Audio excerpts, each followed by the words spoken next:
there, welcome back to Home Gardening 480. As you can see, we've got another open bed that we've got to plant some plants in. I have here some buttercup squash that I started from seed. It's looking kind of rough from being out in the sun. I've got some pumpkins here.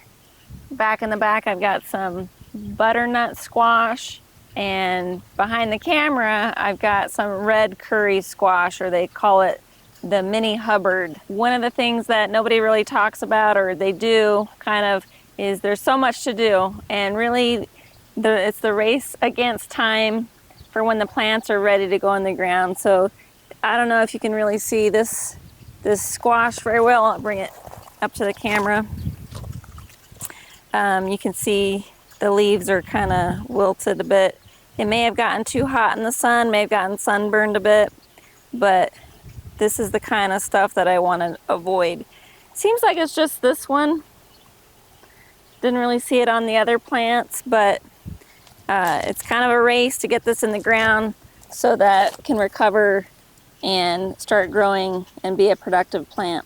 I have pulled almost all of the potatoes out of this bed. There's one potato plant left that was kind of a late sprouter, so I'm gonna plant around it.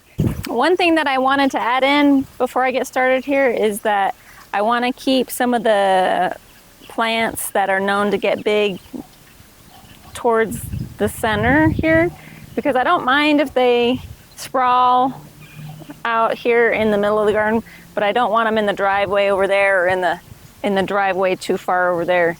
Kind of a balance of where they're allowed to go. Anyway, I've got some of the holly tone fertilizer from Espoma. That's got a nice acidifier already in it.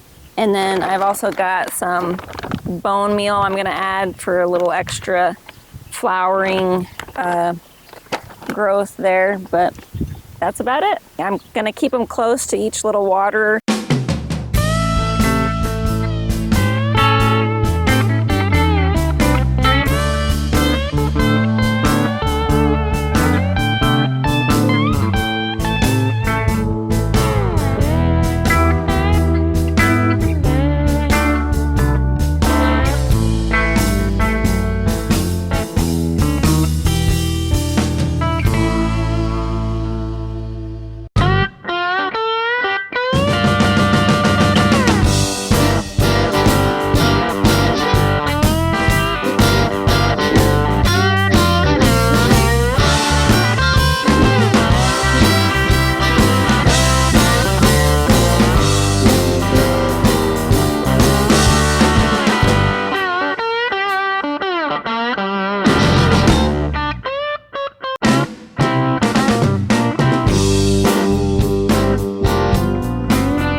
Okay, I've got everything planted in, and down here at this far end we've got a pumpkin variety called Small Sugar.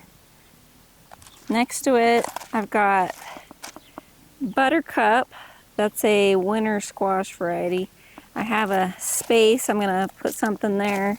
Then I have two pumpkins called Triple Treat, and then on the end towards the middle of the garden, I have two butternut squash. As you can see, that lone potato, waiting for that to finish up. I am gonna put some more squash here right in the middle. There's an open spot. I'll find something for there. On the other side, I've got cantaloupes. One thing I didn't film, which I want to mention right now, is I made some little slings out of t-shirt material to help support my cantaloupes that are hanging on the trellis here.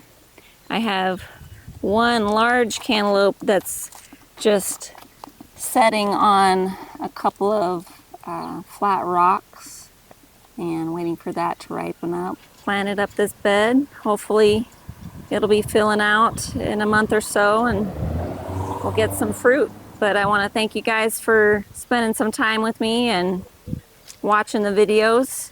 And I hope you have a great day and join us for our next video.